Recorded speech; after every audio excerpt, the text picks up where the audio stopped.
Alright, it's Enter the Gungeon, baby! This game slaps. Seriously, I had to stay up way later than I usually do every night finishing this video because every time I went back to the game to record some random gameplay footage, I couldn't even get myself to stop playing. I'd tell myself, okay, I'll just record 10 minutes of random gameplay, and then next thing I know, I'm 2 hours deep.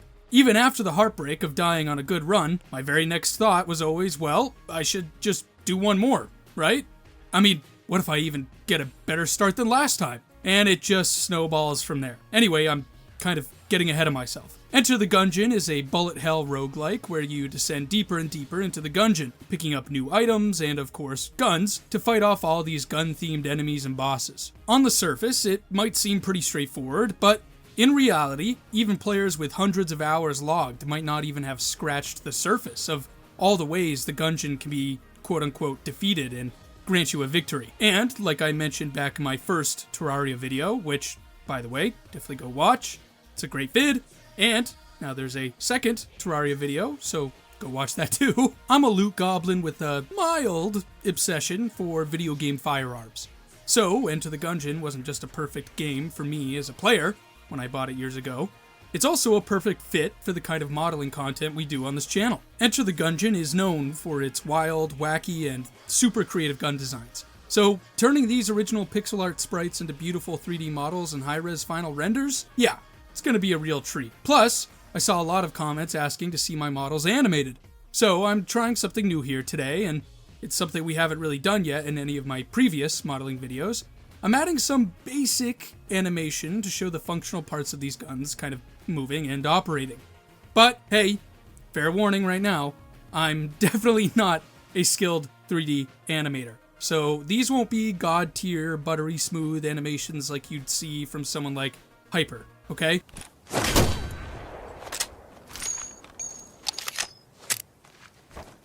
Just putting that out there, alright? Right up front, okay? I mean, to be fair, they did come out still pretty cool, but I'm just saying, you know. Oh, and one more thing. Because I couldn't, easily cheat in these specific guns into Enter the Gungeon to record gameplay of them directly, I will be using gameplay footage from other creators who've recorded themselves playing Enter the Gungeon and picked up the gun on one of their runs. So you'll see them credited on the screen with their channel names whenever their footage is used, so definitely go check them out and show them some love. Because they saved me from having to rely on just RNG to get the specific weapons that I'm choosing to model for footage, and because of them, I don't have to find out how to install mods for this game, which honestly probably could have done, but whatever, okay? So, yeah. I don't think I should keep you all waiting any longer, so it's time to get to it and start bringing the pixel art guns of Enter the Gungeon to life in all their 3D glory. Let's go! Alright, we're kicking things off with our first model, the Dueling Laser. When I was picking guns for this video, I started by poking around to see what weapons the community either loved or found very iconic, but honestly, I ended up just choosing ones that looked cool and unique to me, guns that I could actually picture translating into 3D, and the Dueling Laser was definitely one of those. In-game, it's one of the few guns that actually has unlimited ammo, and instead has to recharge after firing its kind of massive energy beam. And something about the original sprite also spoke to me. It's got that classic sci-fi blaster vibe, but also in a weird, almost steampunk flavor. I mean, maybe not technically steampunk. That's probably not the best word because there's no steam anywhere, but there's this brass lining and the leather grip and some trim elements. I don't know. Gives off those kind of retro forged but high-tech vibes. You get what I mean. So I brought two sprite references into Plasticity, one to trace for building geometry and another just to glance at for additional details. I like to start my models by focusing on the part that feels the most important visually or stands out first, I guess. For this one, that was the brass-colored muzzle with those kind of exhaust ports cut into it. Looking at the sprite, I kind of interpreted it as that muzzle being kind of a squared formed geometry with some angled corner cuts. I thought that looked pretty slick, and just maybe from the original pixel art, maybe I can't really get a good read yet on pixel shading and stuff, but it did look like there was a bit of an edge to it, so I modeled it like that and then made some evenly spaced rectangular solids to then use as cutting tools for those kind of compensator vents. From there, I blocked in 2 simple extrusions underneath the muzzle. I don't really know, I guess, what I would call these pieces, but I kind of refer to them as that front frame piece or grip pieces maybe if you were to two-hand it. And if you've seen any of my other videos, you know I always block out the main shapes first before I start going heavily into detailing any one given part. So yeah, these are going to look pretty basic for a bit, but trust the process.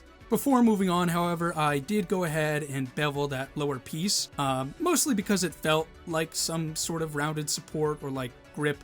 Again, I'm not too sure, but that was my interpretation. And with pieces like that, I like to just give them a rough corner edge pass and smooth them out earlier rather than later, because I don't consider it like a fine detail of the part, but rather kind of one of its most important aspects. Next, I added a thin cylinder, like I literally extruded a circle and then made the extrusion pretty short to connect the muzzle to the receiver. It's kind of that piece that fits in between the two. And what I mean by receiver is kind of that big central part where all of the red energy stuff is stored in the weapon. After that, I extruded a rounded rectangle for that receiver itself. It's super basic for now, but don't worry. I know that glowing red energy core is a big deal, so we're coming back to it. But like I mentioned earlier, just trying to kind of roughly block things out for now. I moved back along the receiver, adding a simple extrusion for the rear section, kind of just a block in that shape seen from the original artwork, and then dropped down to work on the handle. I spent a while trying to make it look a bit more ergonomic, but if you've seen my previous videos, you know handle design is still something I struggle with. Eventually, I just gave up and decided to come back to it later, which is honestly sometimes a good strategy. When I'm getting frustrated, it helps to go work on a different piece of the weapon to maybe just let my brain relax and focus on something else and come back to this piece later. I then swiftly returned to that rounded rectangle extrusion that we made that was kind of what I am calling that core receiver part with the energy, and I carved into it to create a slot for the glowing energy core. Kind of like, I guess, a viewing window so you can see that red glowing power source, especially once we use emission shaders in the final render in Blender. So I threw in some aggressive angled fillets around that cutout section I just made, and some other subtler details and edge work around the back of the receiver as well. With everything blocked out, I started doing my usual detailing pass. I added some bevels and fillets wherever it felt right. I also merged those front kind of grip solid pieces into the receiver to make them feel a bit more integrated. And when I mean by merged, I don't mean I joined the geometry. I cut into the front of that solid receiver part and inserted the front 2 grip-ish parts under the barrel into it, and then beveled the edges around that cut made by those 2 parts. Kind of just gives it more of a feel like these parts are then inserted and then like screwed into place rather than just kind of like perfectly seamlessly sitting off the edge. I don't know. It's something I tried to do. I don't know how well it came off on this model, but regardless, it's there. So moving on. After that, I popped in a solid for the actual energy core. Since we cut through that receiver earlier, I wanted to make sure I had a solid in there for later so I can apply some cool materials to it, and just to kind of fill that space for now, since I knew eventually I was going to add another component to this weapon that would interact with that we'll get to very shortly, so I won't spoil it too much here. But yeah, after that, I revisited the handle and did some more tweaking on the edge work, but one very important thing I did was I ended up chopping off the kind of bottom quarter or bottom fourth of the handle to rework the geometry a bit, and more importantly, to add that metal base plate detail that's on the original sprite. Kind of just like a metal bottom to the handle. And since this is a laser gun, it felt criminal not to include one of those like classic sci-fi antenna or like Tesla coil emitter kind of things in the muzzle to act as where the gun would actually shoot from. So I built one. Started with a thin and wide cylinder for the base of it, and then a kind of narrow cone shape I made from revolving a 2D triangle profile around a single point, so it makes sort of like a cone with less of a spike. And then I added that classic Tesla coil style ball thing at the end, or that sphere, and some rings along the antenna part. You've probably seen something like this before in other forms of media, especially like really old sci-fi cartoons and stuff. That kicked off my favorite part of the process, adding those smaller, but still just as important, final touches and detailed elements that might not have been what I would consider major pieces to profile and block out, but are absolutely part of selling it visually. I dropped in a simple trigger with beveled edges, and then made a cut down the center of the receiver and the energy core. The reason for this is that I had an idea for when we animate this weapon later in the renders, where there would be like this kind of like energy cell or ammo unit that slots into this middle of this kind of energy core receiver from the top, and then gets ejected out. So I wanted to make sure I cut that in place. We'll actually make the energy cell later, but I'm just making sure I'm cutting into it now so I can return to it. I also added a small detail on the back of that, back receiver, where, I guess I mentioned a little tech module or status screen would go. Then I built out that energy cell itself.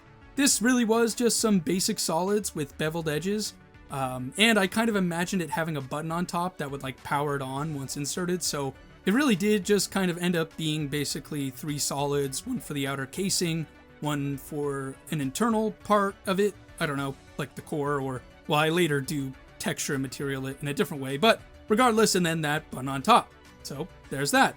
I then wrapped things up by adding some, loosely sci-fi inspired front and back sights, some extra details on that front grip, a brass bolt on the handle, like in the Sprite, and a few rivet and vent details on the receiver. Oh, and actually, really important, can't believe I almost forgot, on the other side of the weapon, technically the side you would never see from a 2D Sprite, I bolted on a plate and added one last fun touch. This release lever thing that you would pull back. I pictured pulling it back to eject that spent energy core. Almost like once you rip it back, a spring will launch it up out of the core receiver part. I don't know. I just had the idea, it felt right. I knew we were going to try some animation, so I went for it. And, more importantly, it looked exactly cool as I imagined it once those final renders did come out. So, yeah. Speaking of which, I've rambled quite a bit, so let's pull this bad boy into Blender and check out those final results.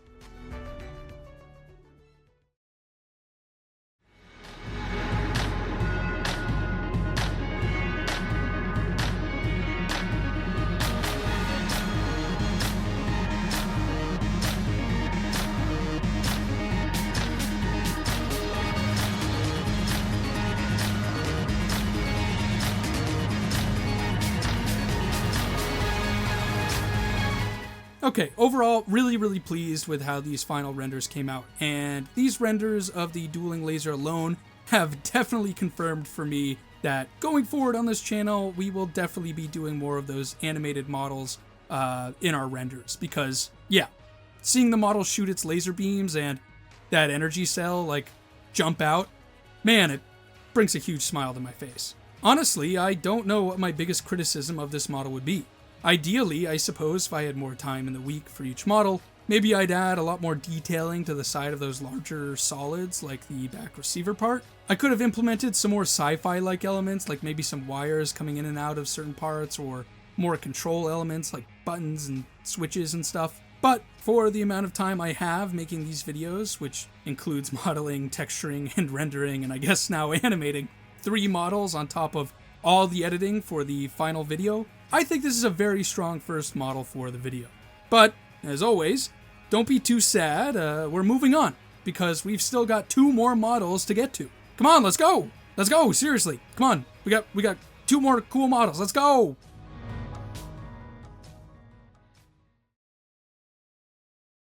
Alright, up next, the Frost Giant. So, one thing about this weapon in game, it's comically huge, and that's on purpose. The player character basically clings onto it with both hands for dear life. Obviously, you won't really get that sense of scale from my model or renders since there's no character holding it or hands at all for reference, but I still thought it was super cool weapon concept and I had to go for it. Its standout visual identity is one that's a revolver made of ice. With some nice fur lining right at the top of the handle, almost like one of those cozy parka jackets. Cozy. Anyways, in game, the Frost Giant fires big rounds alongside this sort of freezing ice effect, which can really be handy when dungeon rooms get a little too chaotic. Honestly, I think the main reason I wanted to model this one specifically was just imagining how fun it would be to play with glossy ice materials in the final render. That alone got me pretty excited and sold me on the idea. So, without further ado, jumping into Plasticity, I imported my reference images of the sprite and got right to it, blocking out those major solids just to start. Just like with the Dueling Laser, I started with kind of the barrel area, actually. The shading on the sprite made it feel like, again, that barrel wasn't just a regular round cylinder, but a bit more like a cornered rectangular block with a cylinder nested inside. I took a lot of inspiration for this, I shouldn't say a lot, but loosely from the Chiappa Rhino, which is a real life modern revolver and looks pretty unique and is really cool. Once I had that basic solid blocked out, I then moved straight to the actual cylinder, the cylinder that holds the bullets, not just like a geometric shape. It gets confusing in these videos, okay? One thing I learned from that first Terraria gun modeling video, which, yes, shameless plug, I will keep doing that, but seriously, go watch it if you haven't, is that with revolvers, you've got to get the cylinder and barrel aligned properly first, or the whole model can end up causing you a lot of headaches. Basically, the cylinder needs 6 bullet chambers, and the top chamber has to line up with the barrel, so you kind of have to prioritize getting those shapes right, and it's a good place to start for revolvers. So I need to make sure I get those cuts dialed in the right way, and the scaling is all right. Oh, and also still, I guess, sort of following a rough Chiappa Rhino modern revolver inspiration, I gave the actual cylinder more of an angular geometric profile instead of a actual round plain cylinder that you might recognize from like Western films and stuff like that. I figured since it was made of ice, I always kind of imagined ice as having hard, jagged edges, so yeah, I went with it. Once I had the cylinder, barrel, and chamber slots all set up, I then felt comfortable enough to move on to the frame, which is that part that I guess holds the cylinder in place and is kind of the main profile of the weapon. It sits between where the hammer would be and the barrel. So the hammer comes down, strikes the firing pin, and the bullet inside that top chamber in the receiver is then fired. Since the sprite is flat, obviously it's 2D artwork, and I had already leaned into that modern revolver kind of look and influence over a more traditional classic revolver look, I designed the frame as a sleek, more flat, kind of boxy middle receiver rather than a fully rounded one. It took some trial and error dialing in the proportions. I even had to adjust the thickness of the barrel piece I had already lined up, meaning that I had to kind of recut that barrel opening. But it did end up working out in the end. I won't lie, I was a little worried I was taking the model in the wrong direction while working on the frame part. I couldn't yet really figure out in my mind how it was going to look in the end result, but ultimately I am glad I stuck with it because it did end up looking really cool at the end. So then I cut through that frame so the cylinder could actually fit within it. Importantly, not just fit it snugly so the walls meet the front and back walls of the receiver, but I made sure there's enough, a little bit of margin space in front of it and behind the cylinder so that when the bullets are added into those individual slots in that cylinder, you could still see them and it wasn't like they're shoved in and squeezed in between that frame and the actual cylinder itself. Then I swung back to under the barrel to model another kind of lengthy extrusion. It's shorter than the barrel, but I guess kind of similar in profile. See, normally on a revolver, I think this would house the crane, which is that kind of cylinder rod part that the cylinder, meaning the revolver cylinder, would rotate and spin on. I think, I'm actually not too sure, but anyways, when I'm modeling fantasy or fictional gun designs from games, I kind of turn off my gun nerd brain and focus more on the visuals. So yeah, if that doesn't seem too right, I probably totally agree with you and we should just keep moving. But actually, on that note, don't worry. We've got some real world firearm modeling coming soon on the channel where you'll see just how different my approach is for those kinds of models. So yeah, stay tuned for that. But I'm rambling, let's keep going. With the frame blocked out, I then moved down to the handle. Like before, I built a simple handle shape and extruded it and beveled and detailed it a bit on its edges. But I didn't go too deep in the detailing quite yet. That might have been a mistake though, because next I tried tackling the hammer and kind of immediately got frustrated. I created this ugly rounded solid on top of the handle because in my mind, I know that the hammer needed something physical to be inside and be pinned into to rotate on and off, but it wasn't making sense the way I was doing it, and I knew that while I was doing it. So I paused real quick and brought in a real-world revolver reference image to map things out more cleanly mentally. And once I understood kind of from that reference image how my hammer should be placed and how it fits inside the overall design of the weapon, it clicked pretty quickly. The hammer support piece needed to be much thinner than what I tried previously and much thinner than the handle, and it's kind of like this metal piece that the handles of the revolver would kind of fit onto or around. It's not simply a solid that's placed on top of a handle and applied that way. Because it was a metal solid, it also needed some sharper edges, since again, it's a metal component. It's not a soft element like the handle. Once I built it that way, it made way more sense and it looked so much better. So I then circled back to the handle and I refined the bevels and details just to make sure everything still kind of fit together nicely visually with that new piece, and I think it turned out pretty decent.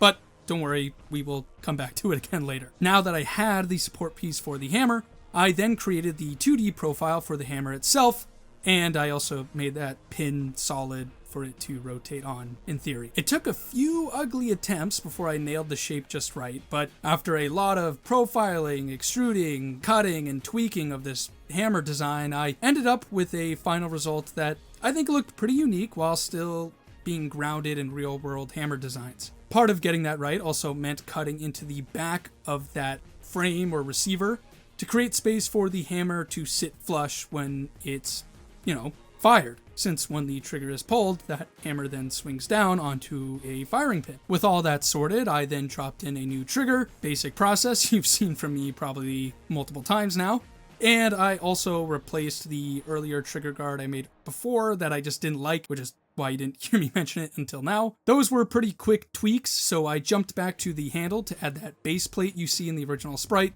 I have no idea what I was thinking the first time I tried modeling this. I must have misread the sprite and thought some more jagged geometric chunk solid would work better here. Spoiler, it didn't. Eventually I realized it was literally just as simple as probably a thin sort of metal cylinder rounded plate, so I made that instead. Super simple, worked way better, looked way better. Yeah. Alright, so the big challenge on this model was the fur detail at the top of the handle. The part that's like supposed to be, I would guess, the lining of a winter jacket, since obviously the gun is made of ice and cold. I'm pretty sure the sprite intended for the fur to kind of emerge from under the top of the grip and then fall and wrap around at the outer edge. But I wasn't sure how to pull that off in a hard surface modeling program workflow like Plasticity, so instead I modeled a solid that kind of just wraps around the top of the grip, planning to apply a fur material in Blender later, hoping that some sort of aggressive displacement would give it that fuzzy, fluffy, comfy look. I actually think it worked out okay in the final render, even if it wasn't what the sprite originally had in mind. Geometry-wise, I ended up duplicating the top of the grip to achieve this shape and scaling it and kind of cutting it into a thick wraparound piece that matches the profile. Yeah, I won't lie, this part of the model was definitely a little messy, but it did come out okay. I was nearly done at this point, so I added some front and rear iron sights, plus a kind of top rail thing just to give it a bit more depth and detail. I went around adding lots of little details like bevels and edge detailing, or like the screw or revet thing that's on the bottom of the handle and base plate. I also cut into the sides of that front barrel assembly, all those solid parts we made earlier, just to give it a little bit more depth and make it feel like it was more machined instead of just flat and boring. After a bunch of other small tweaks that I will not bore you with, I called it done and pulled it into Blender to set up some animations, materials, and of course, those final gorgeous renders. So, let's take a look.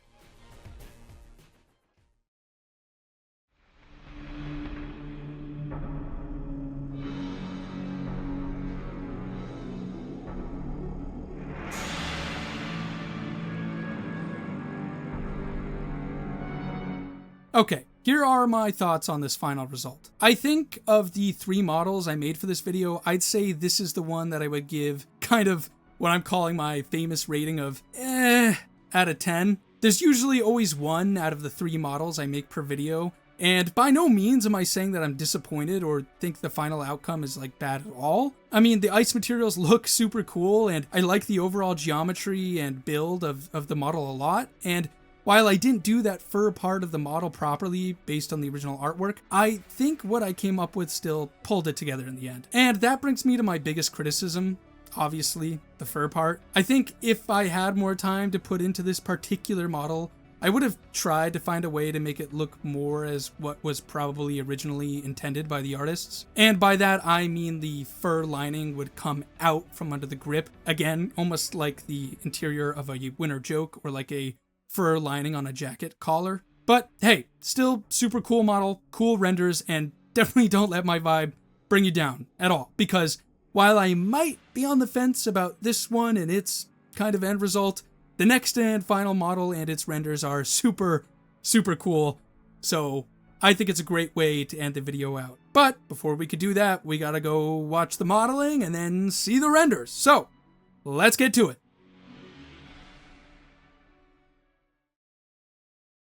All right, we are at the final model, which is the membrane shotgun. I didn't want to do a third pistol, and none of the other weapons were really catching my eye, but as soon as I saw this thing, I couldn't pass up the chance to model a sawed-off double-barreled shotgun. I actually made a sawed-off double-barreled shotgun not too long ago, so I already had a solid kind of idea mentally on what the workflow would look like. And on top of that, if the Venus Magnum from my first Terraria modeling video showed you anything, it's that I do love a gun with glowing green detailed elements, so definitely an easy choice for the final model. In game, it's a pretty powerful weapon with a special ability that lets its bullets bounce off walls, which, if you're an Enter the Gungeon player, you know is insanely useful when you're trapped in a chaotic room full of enemies and projectiles. This one was surprisingly satisfying and smooth to work through. There weren't too many issues. There's a few, but I moved through them pretty quickly. And this is all probably thanks to that recent double-barreled model practice I had just done. I started by making 2 bored-out cylinder extrusions for those barrels, and then connected them with a sort of rectangular solid to bridge the gap between them,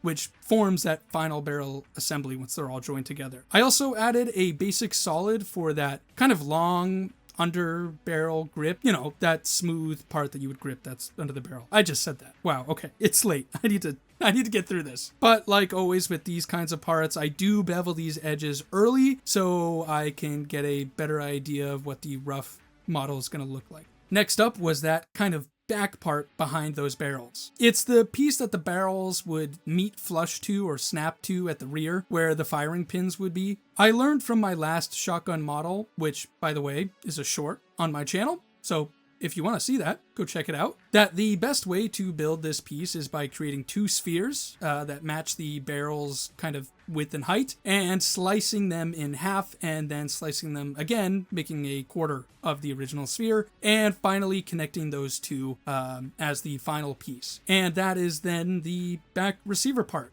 that would connect to the rest of the frame. But since I wasn't using a real shotgun reference this time, again, just a pixelated sprite, this is kind of where I hit my first roadblock. And that was making sure that the barrels could actually like rotate properly on a hinge to, of course, reload without clipping into other geometry, right? So you have to kind of plan this out so that the barrels can rotate in a way where it won't obviously just hit another solid before it rotates enough where you can access the shells in the barrel. That actually confused me pretty quickly. I ended up just importing a reference image of a double-barreled shotgun with their breech already open, so I could figure that out. And with that new image to reference to make this all work and come together, after a lot of kind of tweaking and changing some existing solids I already had, I ended up shortening that underbarreled grip part so that I could slot in an actual large cylinder piece, which would be a hinge. And that hinge then would connect back to, I guess, really just kind of like a solid block piece or a block receiver, and that would then connect to that firing pin piece that we built earlier, which kind of makes this entire section complete. I tested the rotation just a few times just to make sure, because I didn't want to pull it into Blender and realize I still didn't do it right. So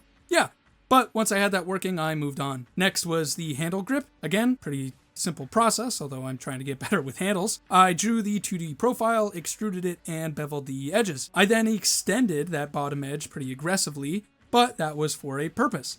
so I could cut into it to fit a sphere into the bottom of it, which was my interpretation of that glowing green detail at the bottom of the grip seen in the original sprite. It's a little more prominent probably in my model than the original, but honestly, I kind of like how it turned out, and yeah, it's a creative liberty I took. After cleaning up some edge and bevel work around the handle and receiver, I added 2 contact points for those hammers to strike the firing pins. This is pretty straightforward and it came out nice. Then I sketched the 2D profiles of the hammers freehand, actually, and honestly, I was surprised by how good they turned out on the first try. Usually I struggle pretty hard with hammers. I beveled the edges and added some cut-in details for added depth, and then I mirrored it to the other side so I had the same hammer on both sides. I also created 2 little rotating rivet, or I guess cylinder pieces, just so those hammers actually have some sort of visual solid that they would in theory rotate on. At this point, everything was coming together, but I still felt like the top of the barrels part was looking just still really flat and boring. Sure, I could have just slapped a front and rear sight or a simple flat rail on top, but I kind of decided to take a risk on an idea I had. I cut a notch through the middle solid part between the barrels all the way through the length of the weapon, and then placed the sights inside it. And honestly, I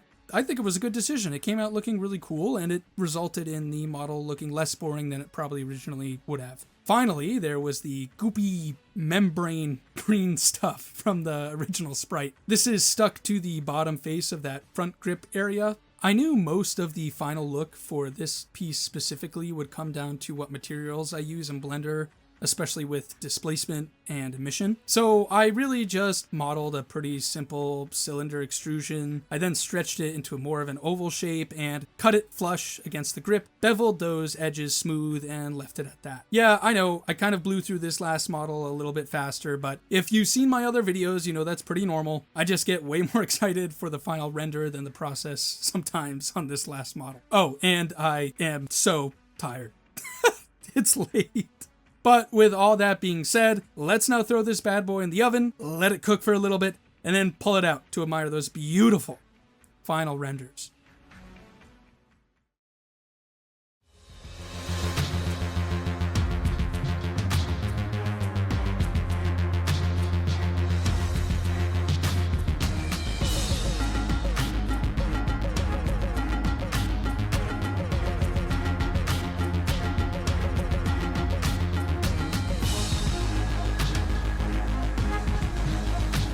Yet another final result that further solidifies the decision that we will absolutely be doing more animated renders going forward on this channel. Granted, I accidentally rendered out the animated kind of muzzle flash for the ends of the barrels on the membrane, which sucked. It just didn't come out in the resulting render, and I didn't realize till it was too late. So it's a bit anticlimactic when it fires, but I do love seeing the hammers get pulled back and the barrels kind of drop on that hinge with the shells flying out and slotting them back in. It's super cool, and the material work came out amazing on this model as well. I used that same green slimy texture I used in the first Terraria video a little bit ago, and really loved having an excuse to use it again here. It's a cool material. I don't really know what else to say at this point. I'm just super pleased with this one, and for all the fictional fantasy or sci-fi related designs I've been doing on this channel lately, I do think I'm finally starting to see some, albeit minor, but still improvements all the same, to my skill set modeling specifically fictional firearm designs compared to how I approach modern firearm modeling workflows. Speaking of modern firearm modeling, by the way, you guys definitely don't want to miss next week's video, because remember, I release a new video every Sunday. I may have shot myself in the foot a little bit with what I'm working on for the next video, but it's a challenge I've been thoroughly enjoying so far, so let's just say if you're a fan of cursed gun memes and videos and stuff like that, I think you're gonna have a blast with this upcoming video. It's gonna be a calamity of a chaotic, funny, entertaining time. So, with that being said, I'll see you guys next week. Oh, sorry, hold up. I'm getting a call. I'm just gonna take this real quick. One sec. Hello? Wait, why? What did I say? So I don't see the prop. Oh. Well, I didn't know. No, they know I'm moving on from Terraria guns for a while, all right? Plus, I didn't even know that was a thing. So, am I still recording? No. Oh shit.